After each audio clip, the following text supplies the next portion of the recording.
So the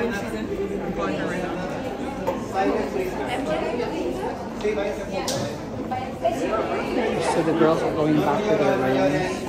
Mejor acepta la colaboración que les mandé.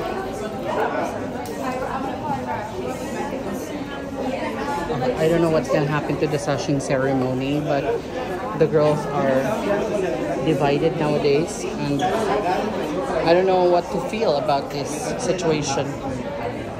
Nag-walk out na sila sa orientation room. Pero ano nangyari? Ha? Ano nangyari? According to some of the people, it was on the live pala. The orientation was on the live of Miss Universe Thailand. So pinagalitan talaga si Mexico. Kaya umiyak siya at nag-walk out. Kailan sa dun sa welcoming? Doon sa orientation.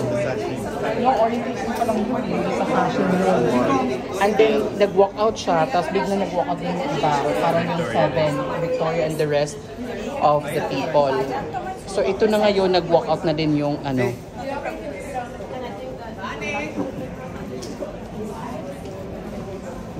Oh my God. We live for the drama. Ano nung nangyayari ngayon? Kasi damay tuloy sila sa away. No, I mean to say, these girls doesn't have anything to do with the drama, you know? They're not supposed to be, you know, in between to this, ano. Lina, very beautiful. Grace under pressure. Grace under pressure. Grace under pressure. Exactly, peace.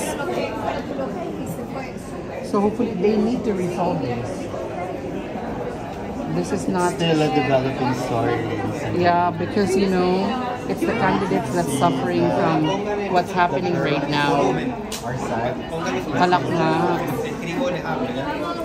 Oh my God, ba't ang gulo? Just with twist to see.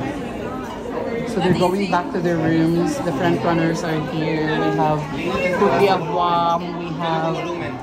So they're going back. Nadia, be careful with your dress. Olivia.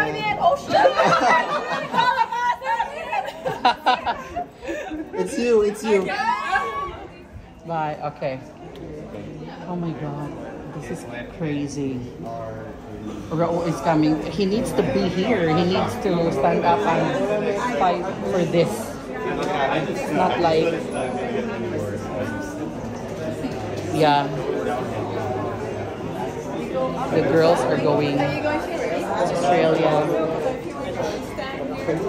You can go. Go now.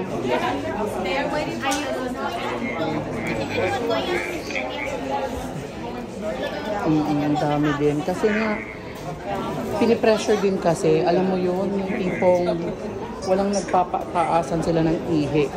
I understand both sides kasi nga din, ano, it's crazy. Martinique. Miss Universe. Nag-walk out din kasama ng mga iba. Nag-walk out din si Miss Universe Victoria. Drama na naman. This is the day 3 drama, guys. Parang pinagalitan daw sa orientation. Naka-live pala sa Miss Universe Thailand. Ay, talaga? Oo, naka-live. Sabi ng mga comment dito. Tapos una nag-walk out si Mexico and si Iraq. Sumunod sila Victoria. So basically, Mexico walk out, Iraq walk out. Tapos, umiiyak na si Mexico nung nag-walk out. sumama si Miss Universe natin. Guys, drama date. So lahat ng mga Latinas dito. Hindi rin. May ibang mga ano, hindi lang Latinas. Mga friendly ganito. Nandito po si Australia. Pero nga kasi, nagpapataasan sila ng ihi. Ang mga kandidata ang nahahagard. Nagkakaroon. Dalawang mag-usap sila. Dalawang side. So Venezuela, Philippines, India, They're still there. Some walk Nasa out. orientation pa rin sila. Yeah, they're still at the orientation. So we are reporting live.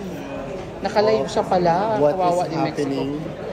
Oo, nag-walk out din si Victoria kasama nung staff ng Miss Universe ni Raul. Yeah.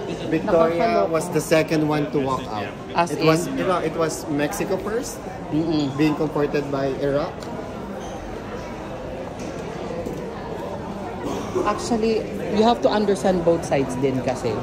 Siguro si Papa Nawat naging ganun din ang kanyang reaction. It's because pinipressure din siya. Pinipressure siya, tapos ginaganon din. Ewan ko, ba't hindi sila mag-usap ng maayos? Silang dalawang may problema. Damay dito lahat sa drama. Bastos nga din ang pagkaano daw ni Nawat ng chika. Nakalive pala ito. I want to make sure she's okay, okay? It's my business in this space. I want to make sure that she's okay. Sorry.